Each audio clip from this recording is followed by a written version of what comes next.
മുത്തുനബിയേ നന്നാകണം നബിയേ, ഒരുപാട് നന്മകൾ ചെയ്യണം നബിയേ, അതിനൊരു വഴി പറഞ്ഞു തരാൻ അല്ലാഹുവിന്റെ റസൂലിനോട് ചോദിക്കുമ്പോ നിസ്കരിക്കാൻ മടിയുള്ളവന്, അഹങ്കാരികളെ പോലെ നടക്കുന്നവന്, ഒരിക്കലും നന്നാകില്ലെന്ന് കരുതുന്നവന് നിനക്ക് നന്നാകാൻ ഒരു വഴി പറഞ്ഞു തരാ. അല്ലാഹുവിന്റെ റസൂൽ അവിടെ നിന്ന് പറയുന്നു, ഇവിടത്തെ പള്ളിപ്പറമ്പിൽ നാളെ പകല് നിനക്കൊന്ന് പോകാൻ പറ്റുമോ? രാത്രിയിൽ പോകണമെന്ന് ഞാൻ പറയുന്നില്ല. നാളെ പടച്ചവനെ ഒരു 10-11 മണിയാകുമ്പോ ഇവിടത്തെ പള്ളിപ്പറമ്പിൽ നിനക്ക് ഒറ്റയ്ക്കൊന്ന് പോയി നിൽക്കാറുള്ള ധൈര്യമുണ്ടോ സഹോദരാ? നമുക്ക് പേടിയാ അവിടെ പോകാൻ, പള്ളിപ്പറമ്പിൽ പോകാ പേടിയാ. എങ്കിൽ അല്ലാഹുവിന്റെ പ്രവാചകൻ അവിടെ നിന്ന് നന്നാകാറുള്ള എളുപ്പവഴി പറഞ്ഞു തന്നത് ഖബർ സിയാറത്ത് ചെയ്യാരാ. ആ പള്ളിപ്പറമ്പിൽ ഈ നാടിനെ വിറപ്പിച്ച ഒരുപാട് കൊലകൊമ്പന്മാരവിടെ കിടപ്പുണ്ട്.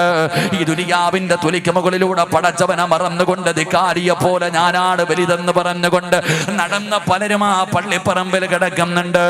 അവന്റെ തലയിലെ, അവന്റെ തലച്ചോറിലെ വളം വലിച്ചെടുത്തിട്ട് അവന്റെ ഖബറിന്റെ മുകളിൽ ചെടികൾ നിൽക്കുകയാ. അതുകൊണ്ടാ പ്രവാചകൻ പറഞ്ഞത് ഖബറിന്റെ ചാരത്ത് പോകാൻ.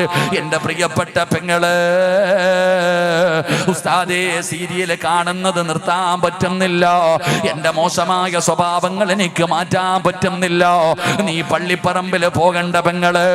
നന്നാകാനുള്ള എളുപ്പവഴി എന്തെന്നറിയുമോ? അല്ലാഹുവിന്റെ പ്രവാചകൻ പറയുന്നു, ഈ നാട്ടിൽ ഏതെങ്കിലും ഒരു പെണ്ണ് മരണപ്പെട്ട് കഴിഞ്ഞാൽ നീ മരണ വീട്ടിലേക്ക് കടന്നു ചെല്ലണേ. എന്നിട്ട് ചോദിക്കണം, മയ്യത്ത് കുളിപ്പിക്കുന്നത് എവിടെയാ? മയ്യത്ത് കുളിപ്പിക്കുന്നത് എപ്പോഴാ? പടച്ചവനെ, മയ്യത്ത് കുളിപ്പിക്കാനെടുത്ത് കടത്തി കഴിഞ്ഞാൽ നീ കൂടെ വന്ന് മയ്യത്ത് കുളിപ്പിക്കുന്ന സ്ഥലത്ത് കടന്നു പോകുമ്മാ. നീ കൂടെ അതിനകത്തേക്കൊന്ന് കടന്നു ചെല്ല്. പടച്ചവനെ, നിന്റെ അഹങ്കാരം മാറുമല്ലോ, നിന്റെ സീരിയൽ കാണല് മാറുമല്ലോ, നിന്റെ ദുസ്വഭാവങ്ങൾ മുഴുവനും മാറുമല്ലോ.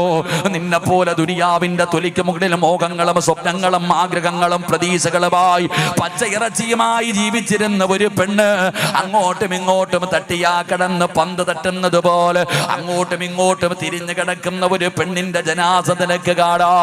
അത് കണ്ടു കഴിഞ്ഞാ നിന്റെ ജീവിതത്തിൽ മാറ്റം വരുമെന്നാ. അതുകൊണ്ട് എന്റെ പ്രിയപ്പെട്ടവരോട് പറയുന്നു, ഖബർ കളിക്കാനുള്ള സ്ഥലമല്ല, തമാശ പറയാനുള്ള സ്ഥലമല്ല. എന്റെ പ്രിയപ്പെട്ടവരെ,